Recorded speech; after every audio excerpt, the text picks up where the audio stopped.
So who's Xactly? Xactly is a 5-year-old company, as I mentioned. We launched our company at Dreamforce in 2005. So Dreamforce is a special place for us. We come every year. It's a fantastic show for us. We are very, very dedicated and focused in the sales compensation domain space. We pay over $4 billion a year in variable compensation, which is a lot. It's a big number. We have about 250 customers today that are using our product and our service, and of course you'll hear from one. So I talked about being smart about incenting. We talk about it in terms of being smart. We talk about incenting right. Another one of our taglines on our business cards is incent right, sell more. Because again, we're not about just paving the cow paths and automating the way you've always done compensation. We're about helping companies understand how to pay correctly or incent right and be smart about it. And I'll just blast these out. These are what we mean by incent right. If you ask every person in our company what our vision is that in 10 years, every company in the world will incent right. Well, what does that mean? It means that companies won't be on Excel. It means that companies will be compliant if they're public from a SOX perspective and security.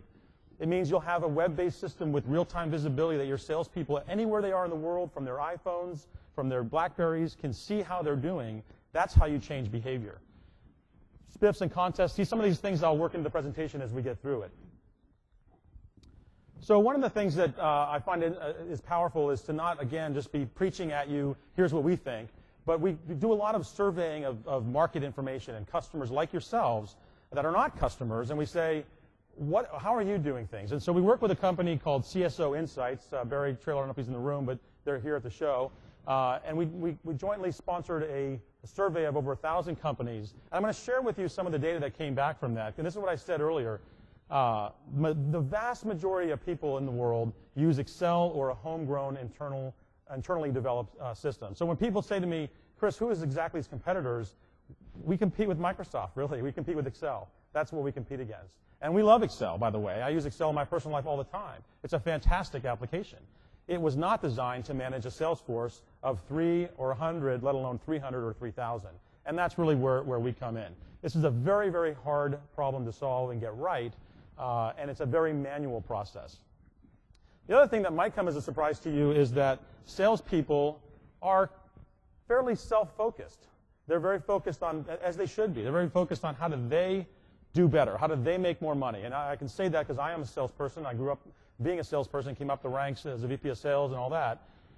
And this is a very powerful dynamic because it's the DNA that you tap into in order to affect the behavioral change or the behavioral science that I speak about.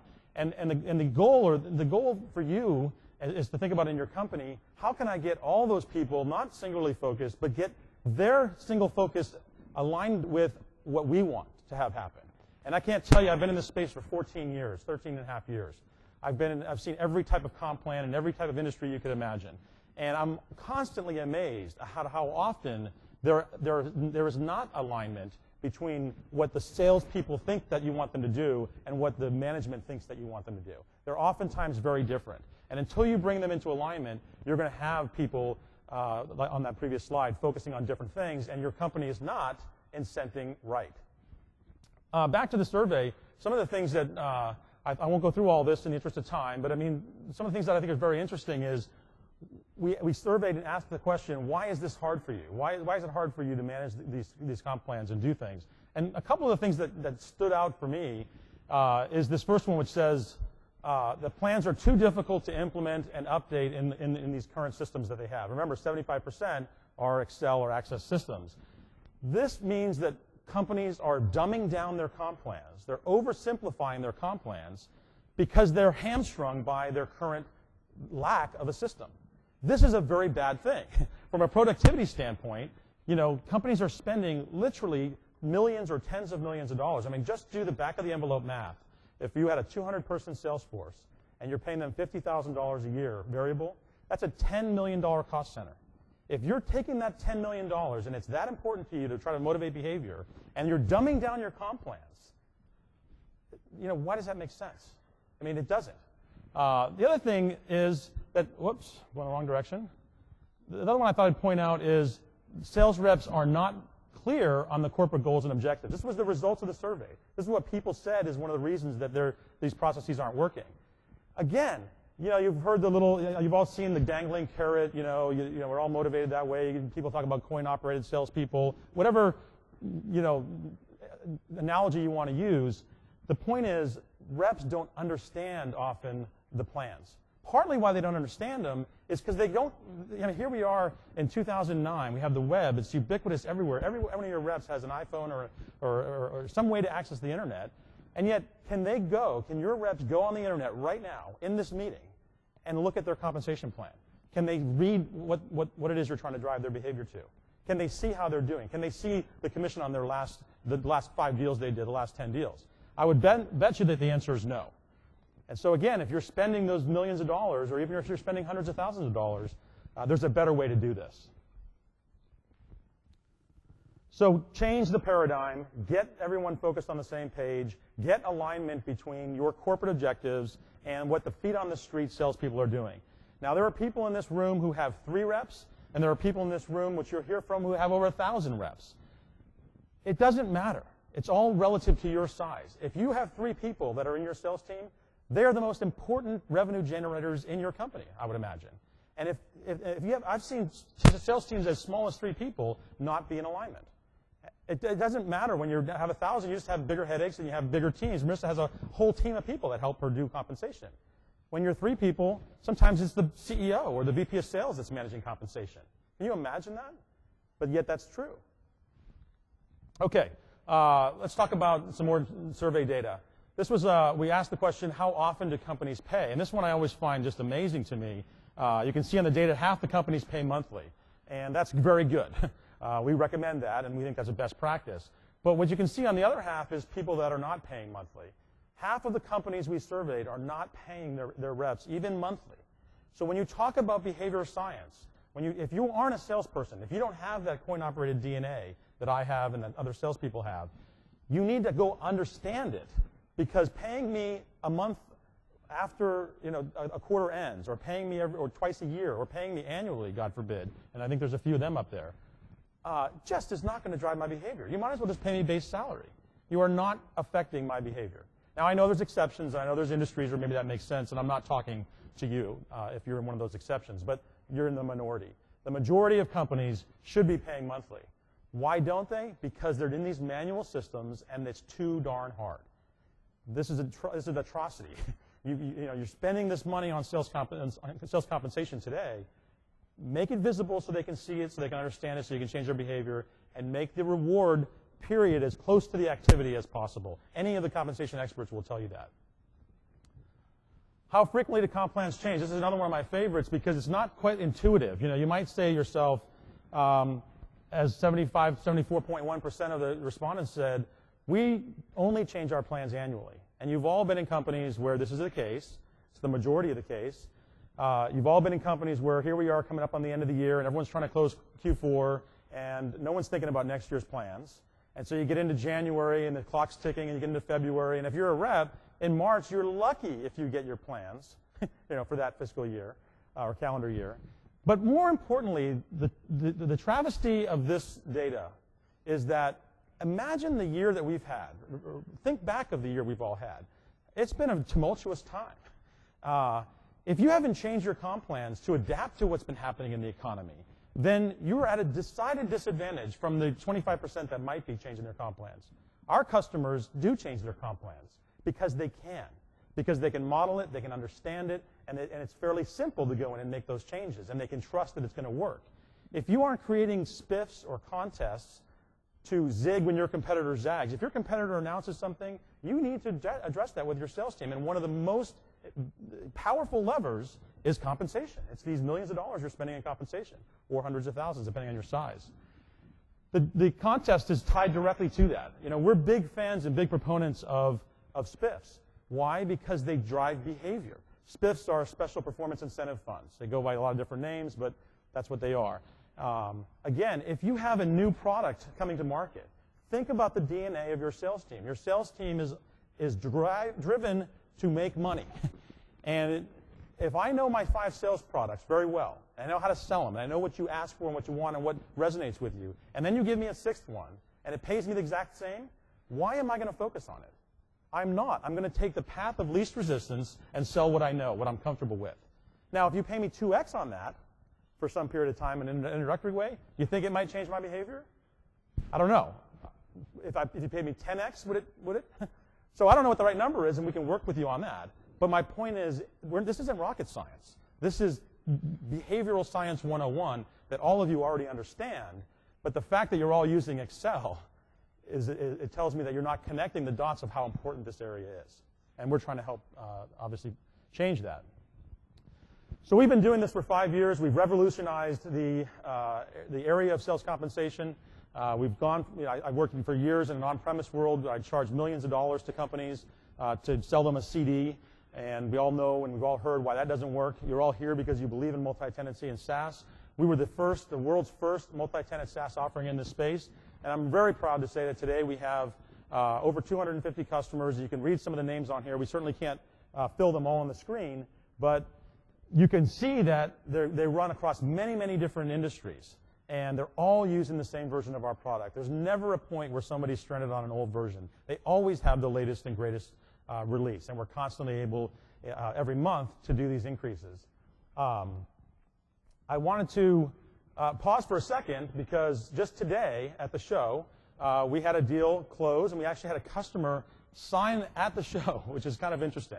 So are the folks from BillingTree here? You guys want to stand up and be recognized?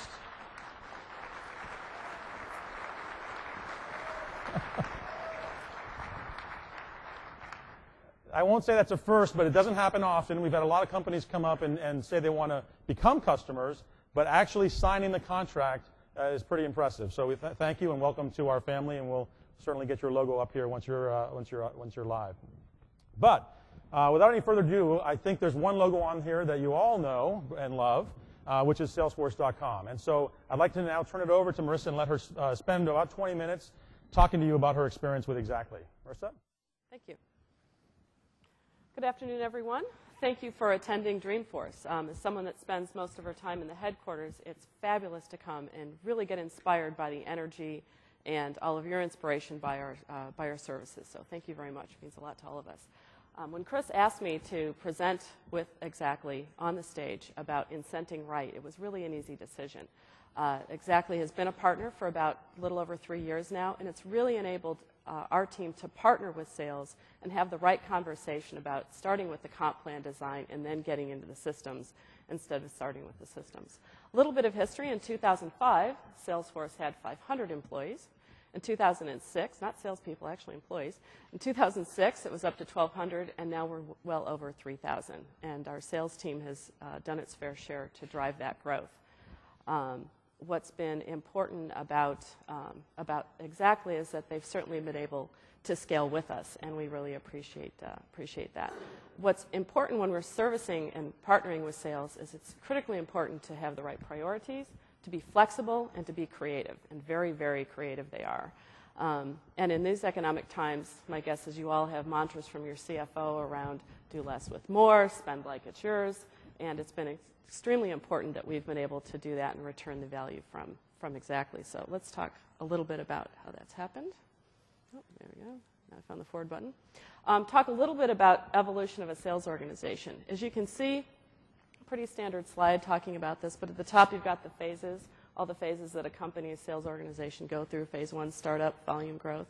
Along the bottom, you've got some of the key drivers that help incent your sales team and that you're looking to drive to get you to the next phase. Sort of the wavy line there is talking about the rate of growth. For many of you that in this current economy, you may have been back and forth through these phases a couple times. And that may look like the roller coaster ride that we've all been on. When Salesforce started with Xactly, we were way down at the far end there. We were on an Access database supported by a part-time consultant that had become a full-time consultant. We had 3 drivers. That was it, and we would sort of play around with how much comp we allocated among those 3 drivers. And we were able to give just sort of some of your traditional spiffs. Here's a pool of money that you gave to the top 5 or 10. What really motivated us to talk to Xactly and really get on a SaaS tool was the fact that we knew that was not going to scale with us. It wasn't working for us at the time we made the decision, and it certainly wouldn't have been working for us now. So they've really been able to give us more flexibility and to be able to talk about how we drive and incent those different behaviors. So we're going to talk about today is three major sort of dials that we've worked with. Selling new products. It's important. You want everybody to sell and everybody win when you're launching. Team selling. As you get more products, you want to sell the right solution to the right customer. And talk about contract length as an example. Okay, selling new products. As those of you heard, Dreamforce is good for us launching new clouds. One of the clouds we announced last year was our Service Cloud. So for those of you that aren't familiar with our Service Cloud, it enables customer service everywhere from the call center through to the social web. You may see a 2 on some of the signs, Service Cloud 2. We've also launched Knowledge as a Service, which enables your reps and your customers to get the right answer quickly. And also we can integrate with Twitter. Just from that description, you get the sense that it's a very different product that you sell to a very different customer base than Salesforce Automation. Was any good product launch, we got everybody aligned, sales, support, customer service, marketing, investor relations, and there's a big investment spent in informing and training our sales team, materials, sessions, et cetera. But you want to incent those sales guys to take the time to learn how to sell that new product. It's easy to sell SFA. It can be hard to learn a new product.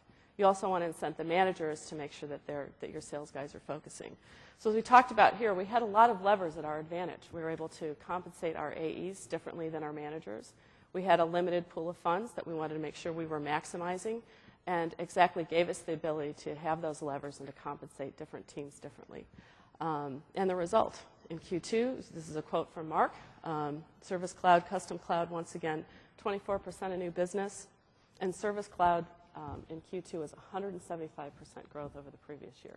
So having this lever was extremely important to our success, and we'll continue to use levers like that.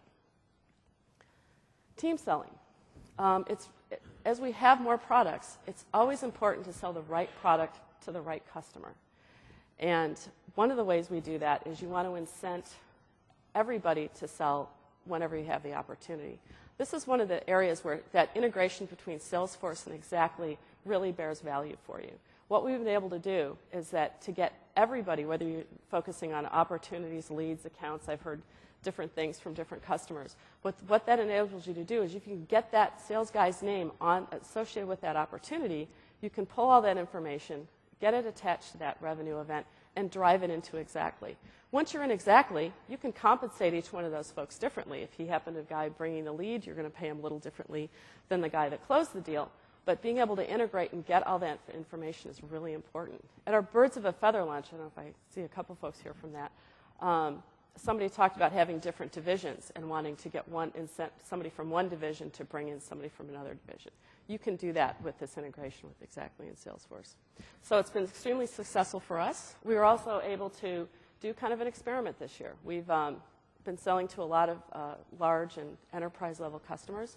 We wanted to experiment with having a quarterback that could then work with a team of AEs that might have a specific skill set in that region or in that product or that industry to help find the right solution and drive adoption from the parent down through the divisions. Because I think, as you all know, sometimes if you sell to a parent, it doesn't necessarily mean it's going to drive down to every division. And we were able to, for the team that participated in that, it was extremely successful. And what we were also able to do is do a specific comp plan for a small group of people without blowing up the compensation for the rest of the team. So even if the pilot hadn't worked, it was a great opportunity to partner with sales and say yes, which we didn't used to get to say very often. Okay, we've talked about incenting what we sell and who sells. Let's talk a little bit about how they're selling. At Salesforce, I think you've all heard customer success is critically important, and we all want you to be customers for life. Not all of you may be ready to make that long-term commitment with us, and that's certainly the commitment level can change over time. When you're back, we talked about the phases. When you're phase 1, you may be just happy to have the customer. As you get more developed and you get different relationships, you may want to drive longer-term behavior. Over the years with Salesforce, we've certainly tested trying to find the right sweet spot. We have incented every year of a contract. We've incented only some years of a contract. We've incented different values for that. But what Xactly has enabled us to do is to have that flexibility and to kind of trust drive even throughout the year and see what's working and what's the right thing to do. So the result is we think we're getting the right, maximizing the compensation for the right target length, and also trying to avoid maybe some six-year contracts that maybe not make sense. Okay. So finally, let's talk a little bit about how exactly helps us meet these needs. At Salesforce, I think you've all heard, we believe in trust through transparency, and we have our trust.com site. Exactly becomes our trust.com site for our sales guys. We have an integration that feeds data from Salesforce into Exactly every day. It's just another tab in Salesforce. So sales guy goes in for his day, looks at his accounts, his opportunities, and can click on his Incent tab. Through Incent, he can see his history, all his statements. He can see what's happening in the current month. And if he sold future dated deals, he can see that as well. He sees how much credit he's been given and where he is on his attainment. The value is that by feeding it nightly, Chris talked about the importance of shortening that time frame between the sales event and the commission, that they can see that next day how they're doing and how far along they've come is a huge win. The other value is if for some reason there's a question or they thought they maybe should have gotten a little more credit, they can double-click in self-service. They can double-click and get right back into that contract or that order and make sure that they understand where it came from. If they think there's an error, they can log a commissions case. Workflow gets it to the right analyst. We can track how our analyst's time frame and turnaround, and we can get it fixed before the month closes.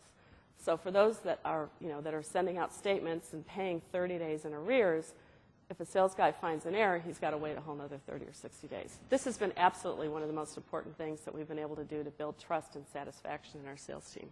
We've talked a lot about flexibility and ease of use. Scalability, we have one instance of Exactly that services Japan, Singapore, our APAC region, and EMEA.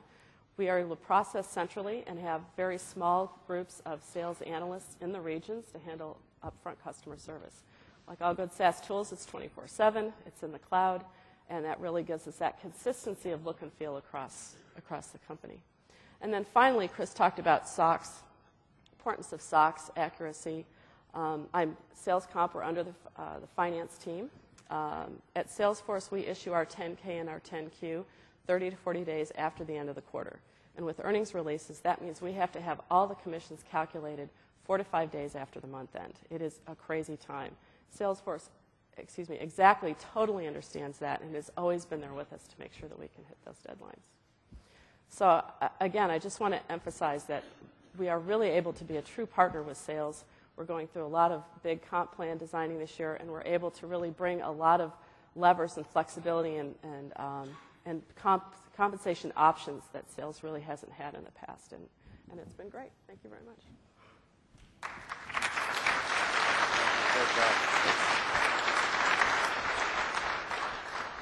Thanks very much, Marissa. You can probably imagine that as a CEO of a young company, to be able to come to a Salesforce event and have someone like Marissa from Salesforce speak is pretty fantastic. So hopefully you glean a lot from that. We'll leave some time at the end to ask some questions if you have any. Of course, we'll give contact information so you can follow up afterward. But it's just been a pleasure to work with you guys. You're a great team, a great company to work with. It's fun to watch and be a part of this phenomenal story and to be able to in some way contribute, we think, from the sales performance side of the house.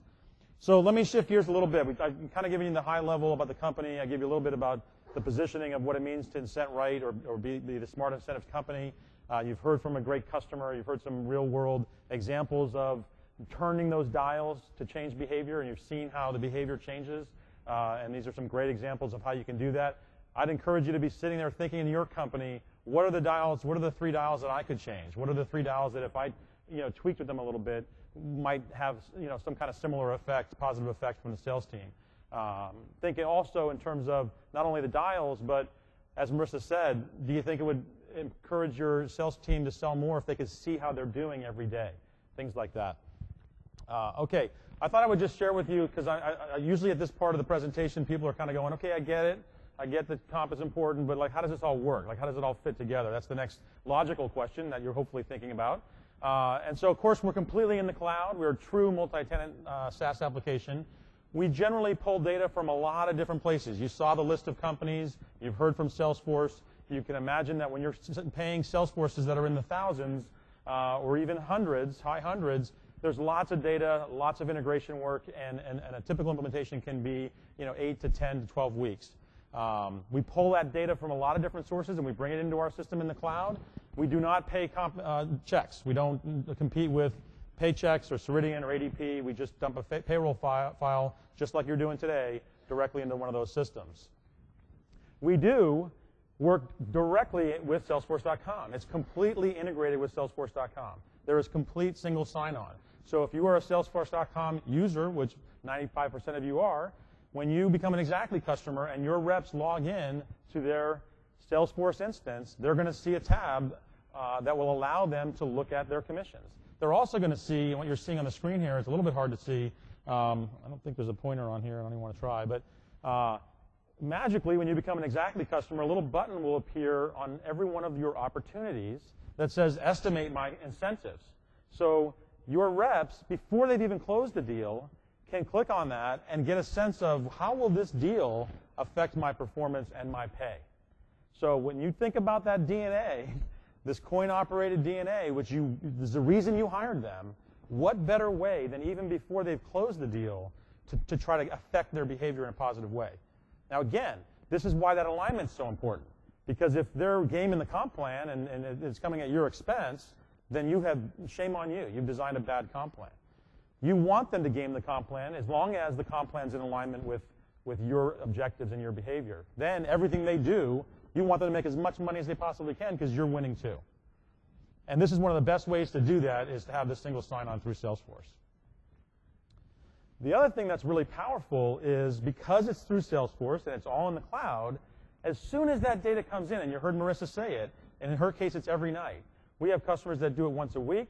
We have customers that do it 4 times a day. It's completely driven by you. When I say do it, meaning bring all that data into our system, which immediately calculates all the commissions, right? So as often as you want the data updated, and we think generally a best practice is daily.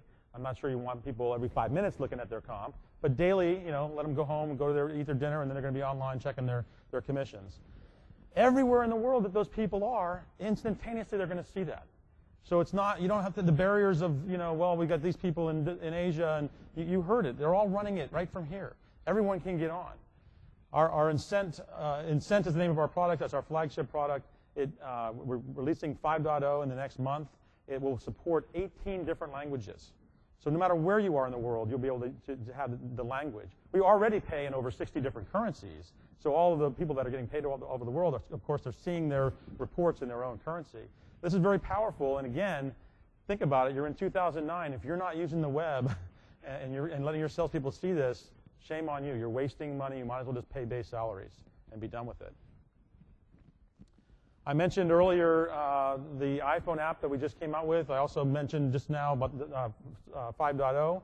You're seeing a screenshot of our 5.0 view from the Salesforce. One of the great things about having customers like Salesforce is they're not shy. And Marissa and her team and Sam, for years, they give us a lot of feedback. Sometimes we don't like it, but we listen. And we adapt, and we change, and we update the application. And because it's SaaS and it's all in the cloud, we can iterate and iterate and iterate. And so that's what we're doing. And what you're seeing here is if you're a current customer of Xactly, you might not love some of the commission statements that your reps can see because it's a lot of data. And some of the feedback we got was, hey, it's hard for these guys. They want to see it simple and clean and real quick. So we created this. You can't really tell, but there are 6 pods there. These reps can view them very, very easily. They can drill down. They can shift them around. They can decide from 25 different pods, and you can decide with them which pieces of data you want to show them. When they open up their iPhone, they can just click on it and see these pods of information and immediately drill down to understand how they're being paid. Very, very powerful in terms of this behavioral science piece of it. At this show, so I talked about how Xactly revolutionized the compensation space 5 years ago when we launched the company. We revolutionized the space because we came from a space where it was on-premise and expensive, and customers were not happy, and nor should they have been. And we migrated them all, and we said, hey, now the world has changed. It's all on demand. But you heard what I said. There's an implementation for some, and you saw the list of customers. A lot of our customers are larger companies that are paying 300, 400, 500, thousands of salespeople. And so there's some amount of implementation. One of the things that Mark Benioff has been pounding on me for 5 years is, Chris, you got to build a product for the low end. Not low end, but people that have 100 payees or less. Those 3 people that I talked about, or 5 people, or 10 people. And in that part of the market, it's a little bit less complex, and they don't want Maybe don't need to connect to 15 umpteen different things, but they want it to be installed with 0 footprint. They want it to be no professional services, not 10 weeks, not 5 weeks, not 1 week, immediate. Swipe a credit card, start using it. This is, at this show, we announced this and launched it, and we once again have revolutionized our space.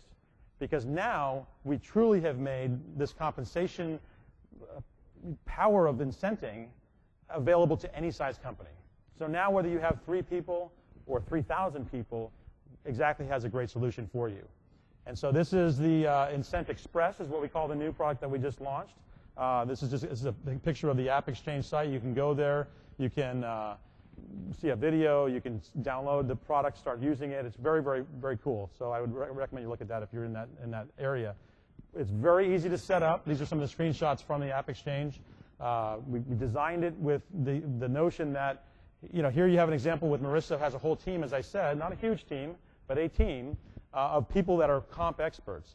If you're a company that has 10 salespeople, you probably don't even have a comp admin, nor should you, right? So you don't want it to be difficult. You need it to be very, very simple and have it guide you through, how do I set up these plans, coming from this paradigm of Excel. You want to be able to immediately integrate with Salesforce. We built it on the Force.com platform because we know that's where you live. And we know that you already have all your salespeople in there. So how cool would it be if you could just open this app and literally pick down a list? Oh, yeah, Bobby's on this, Susie's on it, Johnny's on it, so on and so on. Right? And again, if you have 10 reps, 15 reps, 30 reps, how hard is that? You don't have to enter their names. You don't have to enter their information. You already have all that. It's already in Salesforce. So why not just make it real simple for you to set it up? These are the kind of things that can take weeks in our normal implementation when we're not doing it through the Force platform. We shave all that off. We get rid of all that with this new application. One of the biggest headaches that we hear, aside from just the calculation and the compensation stuff, is something that at first when we started the company, it seemed I didn't really understand it until I thought about it. Companies were saying, Chris, this is great. You guys, we're paying people right now. They're paying them on time. There's web-based visibility. We're changing their behavior. But, we do this thing every year where we send out comp plans. And, we print them out, and we put them in snail mail, lick stamps, and we send them out to the reps, and then they have to sign them and get them back. And invariably, half of them don't come back. And then we get into a legal fight with somebody, and that one's one of the ones that didn't come back. And it's just a nightmare. Why can't you let us do this all online? Have there be electronic signature. Have it be somewhere they can see immediately. So we built that. And so it's all readily available for you. So you can enter all the text you want. You can enter all the legal mumbo-jumbo that you want. But it's all there, and every one of your reps has to sign off on it. So you're compliant all the time.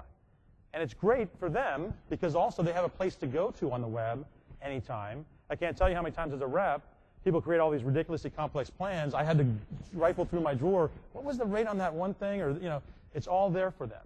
You don't want them wasting time rifling through their drawers trying to find the commission plan. And then finally, the visibility. I talked about this a lot, specifically with the Incent Express product. We made it very, very clear and simple. This is the screen that a rep would log into, so a rep can see as soon as they come in, how much have I made? What are my bonuses? What's my paycheck going to be? This is how you drive that behavior we talked about. Okay, so before we give out the car, a little bit more suspense. We have about 20 minutes left, so we wanted to leave a lot of time for questions. We thought there's 2 mics on either side. So if you have a question, you just head onto the mic and ask it.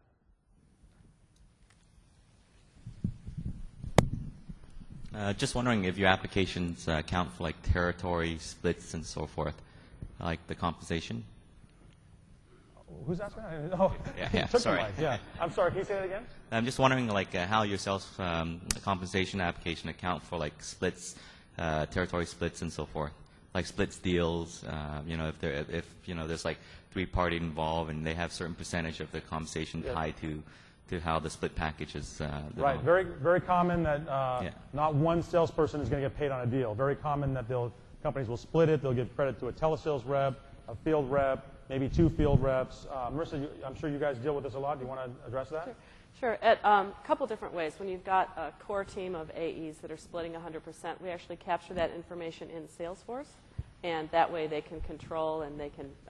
We've got some limiters, so it must equal 100%.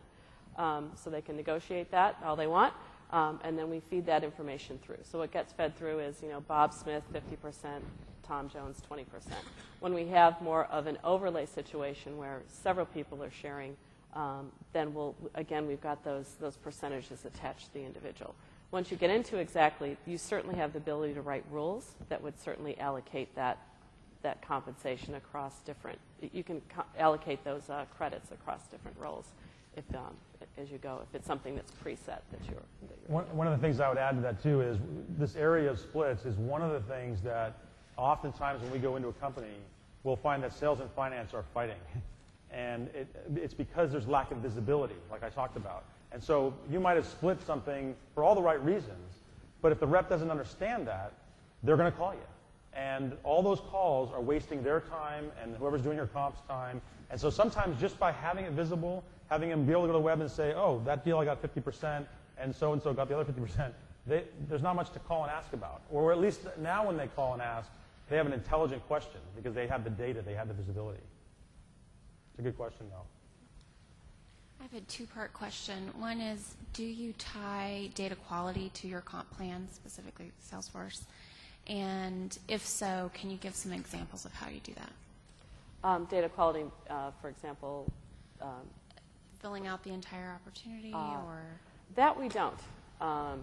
We've gotten to the point where I think we've got separate teams that focus on the data quality pieces. It's a very good question, and it's something that is a little bit of a pet peeve of mine because the thing about compensation is, again, you have these limited dollars, and you're trying to drive a behavior to get your people to obviously sell more. Usually that's what you want them to do.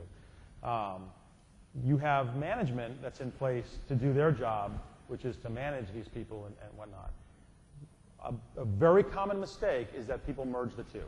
And they try to take things that should be management's responsibility to manage, and they try to make it an incentive. And that's a great example of doing it. I've seen comp plans where people will pay, one of the metrics is how well they fill out the Salesforce app. I know that's important. I know that data integrity and quality is very, very important. But to use those valuable dollars for something like that is I think, not a best practice, because it should be. I guarantee you, if you talk to your CEO and said, if you could make the reps do anything, what would it be? If it was collect more cash, discount less, or sell a better mix of products, or update their Salesforce, and you can only pick three, what are they? Right? I mean, it should not be in the top three, and you shouldn't have any more than three. Otherwise, we're not going to be able to understand it and pay attention to it and focus on it. So it's a great question, and it's one of those that I think we can help companies with by just sharing like best practices of what other companies do. So thank you. What some companies will do is bundle some of those more qualitative elements and make it kind of an MBO type of component that you can also build into somebody's plan. So X% of the comp, based on more objective measures, and then you can have kind of an MBO attainment as a separate measure. So there's also other ways to do that as well. Have you done any application where it's enterprise-wide for a profit sharing program for a whole company, where everybody gets rewarded based on the objectives they've set out to accomplish for the year? And secondly, have you done it for route-based sales business, where route salesmen are selling off trucks or that sort of thing? Two great questions. So the first question I think was more not just focused on sales comp, but maybe more rank and file general comp. And so the answer is, to us in our system, a payee or a rep, and it kind of answers your second question, is we don't care if it's an agent, a truck driver, a retail clerk, a sales rep, a captive agent, meaning your employee, or a reseller. It doesn't matter to us at all. They're just an entity that you're trying to incent behavior on. Because of the ubiquitous nature of the web, you put them in our system and you give them a login and password. It could be your partner. It could be your non-captive agent.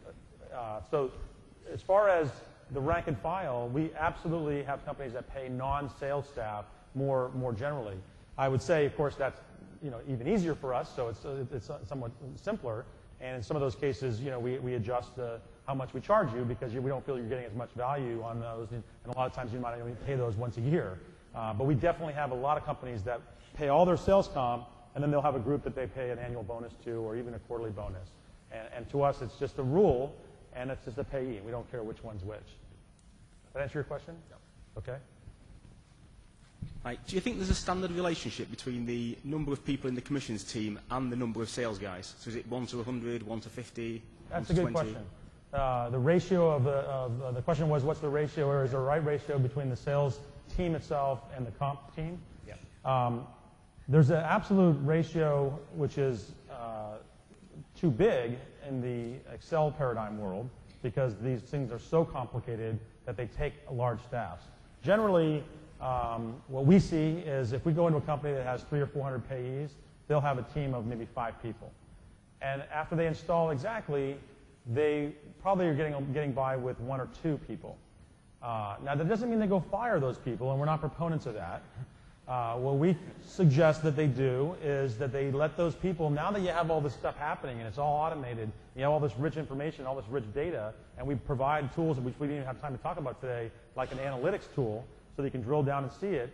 How cool would it be if you could take 3 of those people and make them real, true? A lot of them have the title business analyst or comp analyst. Problem is they're not doing any analysis. They're just doing comp. They're just spreadsheet jockeys. Imagine if you could give them a tool to let them really pull data out and give it back to management to say, hey, you know that spiff that we created or that plan that we did? You want to know how much business that's actually driven? Maybe we should kill that. Or maybe we should do it more. Whatever the case might be. Generally speaking, in a post-exactly world, you're going to have a 10% or 20% of the staff that you needed in the pre-exactly world. If you're talking about the folks down in the 50 payees and less, which is the biggest part of the market, they don't even usually have 1 staff. Like I said, a lot of times, I'm not joking, it's the CEO or the VP of sales or their admins that are. Can you believe that? And that is, I see a lot of heads nodding. That's what people do. You want to comment on that? I think that what we found is the drivers of headcount really turn into how much customer service you want. We actually are able to process worldwide commissions all at once.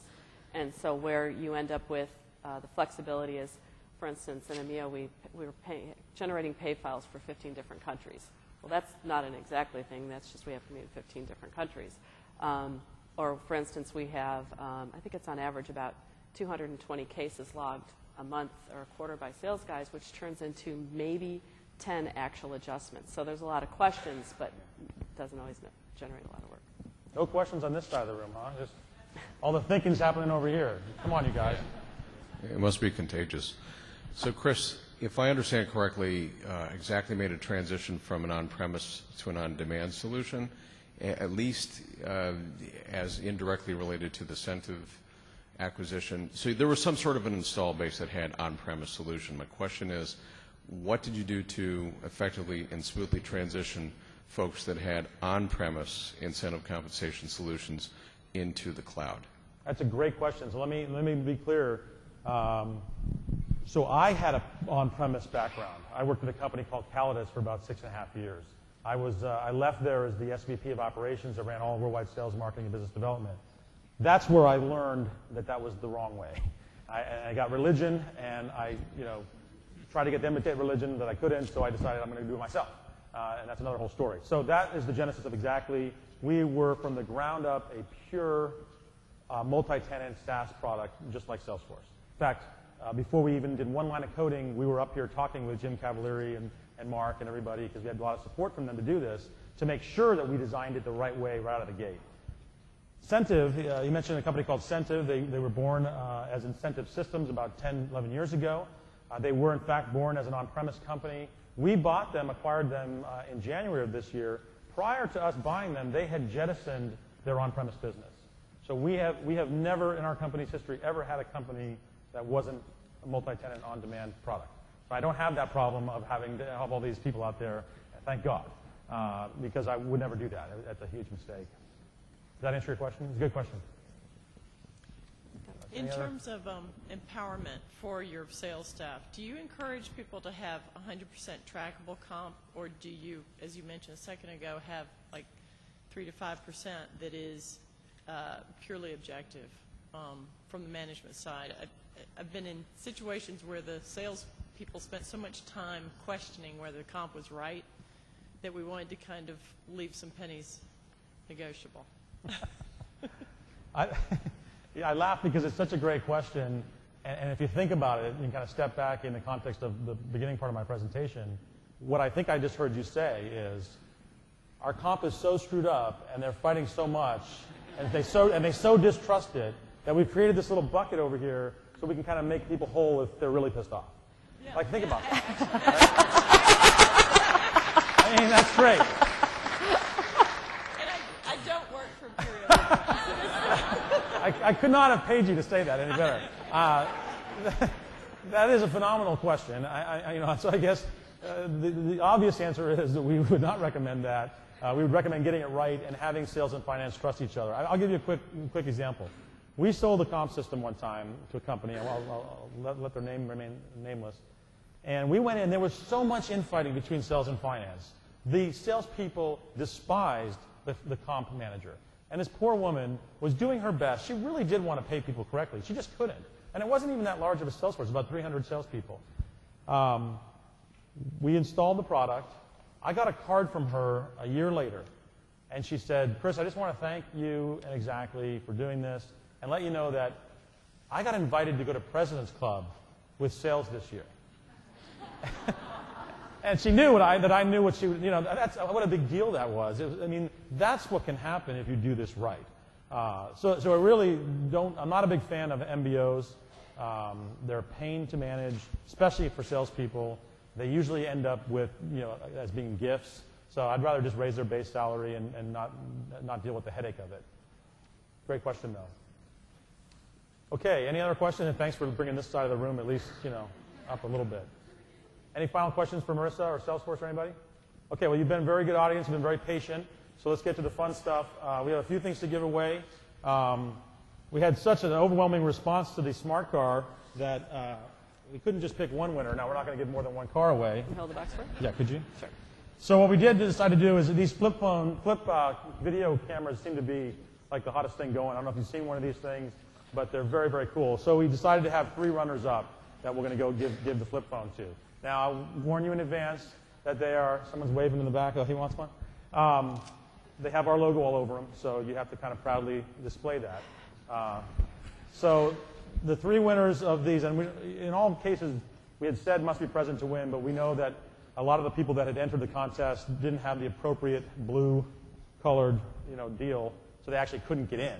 And so we kind of killed the must be present to win rule. So the first winner of one of these is Anne Strange from Janus. Is Anne here? Okay.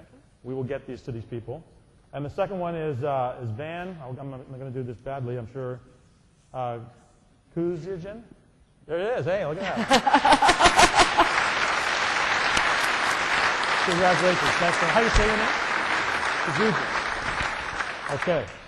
And then finally, Mike Smith from SunTrust.